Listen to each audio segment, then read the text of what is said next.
আজ কয়েকটি পরামর্শ থাকবে আমার পক্ষ থেকে নতুন রাজনৈতিক সংগঠন যারা প্রতিষ্ঠা করতে চান, বাংলাদেশের আগামীর রাজনীতিতে তারা টিকে থাকতে চাইলে কিংবা মানুষের জনসমর্থন পেতে চাইলে আপনার রাজনৈতিক দলের কি কার্যক্রম থাকা উচিত, বিশ্বাসটা কি থাকা উচিত সে বিষয়ে।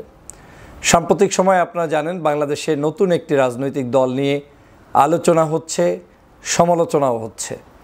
সেই নতুন রাজনৈতিক দলটি হচ্ছে বাংলাদেশের ২৪-এর গণ অভ্যুত্থান যারা করেছে, বিপ্লব যারা করেছে, সেই বৈষম্য বিরোধী আন্দোলনের নেতৃত্বে যে বিপ্লব হয়েছে সেখানে যারা নেতৃবৃন্দ অংশগ্রহণ করেছেন, সেই ছাত্রনেতারা নাগরিক কমিটির মাধ্যমে যে একটি নতুন রাজনৈতিক বন্দোবস্ত তৈরি করতে চাচ্ছে এবং সেটারই একটি দল হিসেবে নতুন আত্মপ্রকাশ, নতুন নামে তারা সামনে আসবে, এটাই স্বাভাবিক। আমি তাদের উদ্দেশ্য করে এবং সামনে পিছনে বিভিন্ন সময় আমাদের রাজনৈতিক দল গঠিত হয়েছে বাংলাদেশে, ছোট ছোট অনেক রাজনৈতিক দল আছে, এই রাজনৈতিক দলগুলোকে উদ্দেশ্য করে আমার কয়েকটি পরামর্শ থাকবে। আপনারা জানেন যে বাংলাদেশে যখনই কেউ রাজনৈতিক দল গঠন করতে চায়, স্বভাবত প্রথম দিকে তারা এটাকে খুব একটা সেকুলার ভাব নিয়ে চেয়ারে বসার চেষ্টা করে। ভাবটা এমন যে আমরা এমন নিরপেক্ষ যে আমাদের সাথে ধর্মের কোনো লেবাস নাই, আমাদের সাথে কর্মের সাথে কোনো ধর্মীয় রক্ষণশীল ব্যক্তিদের সাথে যোগাযোগ নাই, আমাদের না আমরা এই পন্থী, না আমরা সেই পন্থী, আমরা একটা নতুন পন্থী, এরকম ভাব নিয়ে রাজনৈতিক দলগুলো যখন প্রতিষ্ঠিত হয়, সূচনা লগ্নে যে কোনো একটা বিজয়কে কেন্দ্র করে কিছু সমর্থক স্বভাবতই তাদের সাথে থাকার চেষ্টা করে বা থাকে। কিন্তু যখন তাদের সুরাতটা মানে চেহারাটা কিংবা তাদের মূল ভিতরে লুকায়িত বিষয়গুলো জাতির সামনে আসা শুরু করে, তখনই মূলত কাউন্টার আলোচনা, সমালোচনা এগুলোর কার্যক্রম শুরু হয়ে যায়। বাংলাদেশে সাধারণত সব রাজনৈতিক দল নিয়ে সবার একটা আগ্রহ নেই, কিন্তু কিছু কিছু রাজনৈতিক দল কিছু কিছু প্রেক্ষাপটে আলোচনার কেন্দ্রবিন্দুতে থাকে এবং মানুষেরও আগ্রহের কয়েকটা কারণও থাকে। যেমন বাংলাদেশে বর্তমানে আলোচনার কেন্দ্রবিন্দুতে আছে নতুন সংগঠনটি, সেটা হচ্ছে বৈষম্য বিরোধী আন্দোলনের মাধ্যমে প্রতিষ্ঠিত যে নতুন করে বা এই যে নাগরিক কমিটির মাধ্যমে যে নতুন সংগঠন হবে, দল হবে, সেটার প্রতি এখন সকল সাংবাদিক, রাজনীতিবিদ, বিভিন্ন ছোট বড় রাজনৈতিক দল সবাই ক্যামেরা তাক করে বসে আছে। স্বাভাবিকভাবেই তাদের যে কোনো ছোটোখাটো ভুল ত্রুটি হলেও সেটা জাতির কাছে খুব দ্রুত পৌঁছে যাবে, কারণ আপনার পিছনে যারা আছে তারা কেউই আপনার বন্ধুর সুযোগ নেই, কারণ রাজনীতিতে বন্ধু আর শত্রুর বিষয় না, এখানে যে যার জায়গা থেকে সে এগিয়ে যাবে, আপনার ত্রুটি থাকলে সেটা জনগণের সামনে তুলে ধরবে, এটাই স্বাভাবিক।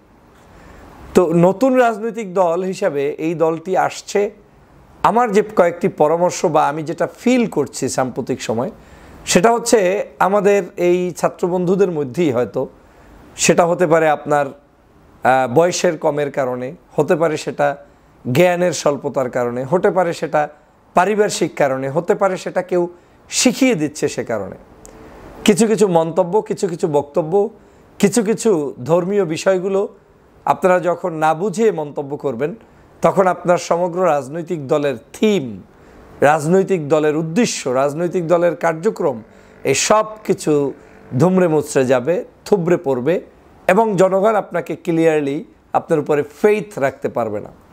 আমাদের দেশের রাজনৈতিক অঙ্গনে কিছু ধারণা আছে যে মনে হয় আমরা একটু উদার হতে গিয়ে এমন কিছু উদারতা দেখাবো, যেই উদারতা দেখালে সব মানুষ মনে হয় আমার দলে যুক্ত হবে এবং সবাই মনে হয় সাম্যের, মৈত্রীর গান গাবে, এখানে কোনো ভেদাভেদ থাকবে না, দল মত নির্বিশেষে আমরা সবাই একাকার হয়ে যাব। কিন্তু বাস্তবতা আসলেই ভিন্ন। আপনি হয়তো মনে করছেন যে আপনার দলটা এমন কিছু মন্তব্য করবে যেই মন্তব্য করলে কিছু মানুষের সমর্থন পাবেন, যেমন আমার এখানে ধর্মীয় অনেক কট্টর কোনো বক্তব্য, সেটাকে অ্যাভয়েড করতে গিয়ে একটু উদার হতে গিয়ে এমন কিছু মন্তব্য করে বসা যাতে করে কাউকে উৎসাহ প্রদান করা যে এই দলটা একেবারে সেকুলারের চাইতেও বেশি কিছু, এরকম একটা ভাব নিয়ে আসা। কিন্তু আদতে বাংলাদেশের জনগণ কি বিশ্বাস করে, জনগণ কি চায়, জনগণের মূল কাজটা কি, জনগণের মূল উদ্দেশ্যটা কি, সেটার উপরে সবার আগে আমাদের রিসার্চ হওয়া দরকার। এই রাজনৈতিক দলগুলো অনেকগুলো কারণেই সমাজে প্রতিষ্ঠিত হতে পারে না। এর মধ্যে অন্যতম কারণ হচ্ছে রাজনৈতিক দলগুলোর থিম যখন বাম ঘেঁষা হয়ে যায়, যেমন আমার মধ্যে কোনো ধর্মীয় চিন্তা থাকবে না, আমার মধ্যে কোনো জাতীয়তাবাদী চেতনা থাকবে না, আমার মধ্যে কোনো মানে এদেশের যে অন্যান্য ধর্মীয় মূল্যবোধের রাজনৈতিক দল তাদের পন্থী কিছু থাকবে না, আমি এমন কিছু যেটা দিয়ে আমি কিছু দেখাবো, কিন্তু আসলে আমি তেমন কিছুই না। এই দেশ, এই দেশের সংস্কৃতি, এই দেশের মূল্যবোধ, এই দেশের ধর্মীয় অনুভূতি, এগুলোকে বুঝে শুনে সামনে যে পথ চলতে পারবে সেই হতে পারবে এরদোগান, সেই হতে পারবে আপনার পাকিস্তানের ইমরান খান, কিংবা সেই হতে পারবে বাংলাদেশেও শহীদ রাষ্ট্রপতি জিয়াউর রহমানের মতো নেতৃত্ববান ব্যক্তি। এভাবে করে দেশে বিদেশে বিভিন্ন জাতীয় নেতা যদি আপনি একটু খুঁজে দেখেন, কাউকেই দেখবেন না যে তিনি ধর্মবিদ্বেষী এবং ধর্মীয় চিন্তাকে মূলোৎপাটন করে বন্ধ রেখে কোনো একটা সংস্কার করেছে। আমাদের সবচেয়ে স্বভাবের সমস্যা হচ্ছে আমরা করব যেটা করার চেয়ে বলি বেশি। যেমন আমি আগেই আমাকে মুখ ফুটে অনেক কথা বলে ফেলি, যেই কথাগুলো আমার কর্মের মধ্যে হয়তো করবেনও না, কিন্তু না বোঝার কারণে আপনি সেই কথাগুলো বলে ফেলার কারণে জনগণের কাছে আপনি এবং আপনার দলের টোটাল ইমেজটা ডাউন হয়ে যায়। তখন এই দেশের কোনো ডানপন্থী মানুষ, কোনো ভালো মানুষরা কেউ আপনাকে অ্যাকসেপ্ট করবে না। আমি যদিও জানি বাংলাদেশের বেশ কয়েকটা দলের কিছু কার্যক্রমের শুরুতে দেখলাম তারা ব্যানারে এক সময় আধুনিকতার ছোঁয়া আনতে গিয়ে বিসমিল্লাহ শব্দটাও লেখা বাদ দিয়েছিল, দেখেছি আমি। যদিও কারো দল নাম উচ্চারণ করতে চাই না, বিসমিল্লাহির রহমানির রহিম বাদ, মানে এটাও একটা গন্ধ থাকবে, সেটার দরকার কি? কিছুই থাকবে না। কিন্তু এই কিছু না থাকা পার্টিরা যে আসলেই সাকসেসফুল হতে পারে না, তার প্রমাণ আমাদেরকে খুব বেশি দূরে যেতে হবে না, আমাদের এই বাংলাদেশেই এখন পর্যন্ত চলমান আছে। আমাদের দেশে কেন এখনও এই পূর্বের যে পরিচালিত বড় বড় রাজনৈতিক দল, এই দলগুলোকে টেক্কা দিয়ে একটু উপরে ওঠার জন্য বড় কোনো রাজনৈতিক দল এখনও গঠিত হয়ে ওঠে না? কারণটা কি? এর মূল কারণটাই হচ্ছে আমাদের থিম, আমাদের বিশ্বাসের জায়গাটা আশ্বস্ত করে জনগণের কাছে এখনও আপনি গ্রহণযোগ্য হতে পারেননি। জনগণকে নিশ্চিত হতে হবে যে আপনি ইসলামের বিরুদ্ধে না, আপনি ধর্মের পক্ষেরই, কিন্তু আপনি উদার, আপনি গণতন্ত্র মানা, আপনি জনগণের স্বাধীনতায় বিশ্বাস করেন, আপনি বাংলাদেশের যে কোনো ধর্ম পেশার মানুষের স্বাধীনতায় বিশ্বাস করেন, যে কোনো শ্রেণী পেশার মানুষের স্বাধীনতায় বিশ্বাস করেন, বাট আপনি এদেশের হিন্দু, মুসলমান, বৌদ্ধ, খ্রিস্টানদের সকল ধর্মীয় কাজগুলোতে অ্যাপ্রিসিয়েট করেন এবং পারলে আরও বেশি তার পাশে থাকেন। এবং আপনি যখন এই আস্থাটা অর্জন করতে পারবেন, তখন জনগণ আপনাকে মনে করবে যে না, আপনি মূলত আপনি একজন বিশাল নেতা এবং লিডার, আপনার মধ্যে রক্ষণশীলতা নাই, কঠোরতা নাই, বাট আপনি এইগুলোর বাহিরের কোনো লোক নয়। কিন্তু আমাদের হচ্ছে কি, অতি উৎসাহী কিছু মানুষ, আমরা হয়তো মনে করি যে 5 দিন 7 দিন শহীদ মিনারে গেলাম, আর মনে হয় কোনো একটা আমরা যে কোনো একটা জাতীয় স্মৃতিসৌধের সামনে গিয়ে 10 দিন গান গেয়ে আসলাম, এর মধ্য থেকেই আমার একটা চেতনা জাগ্রত হবে না।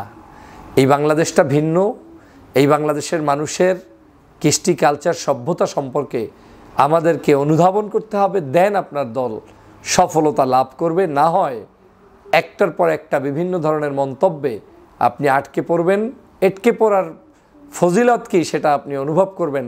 বাংলাদেশে আরও নামে বেনামে অনেক দল আছে যেগুলো মাত্র 30 জন, 50 জন, 100 মানুষের নেতৃত্ব সর্বোচ্চ, যেগুলো সর্বোচ্চ আপনার 2-4টা জেলায় 2-1টা সমাবেশ করারও যোগ্যতা হয়তো অনেকেরই নাই।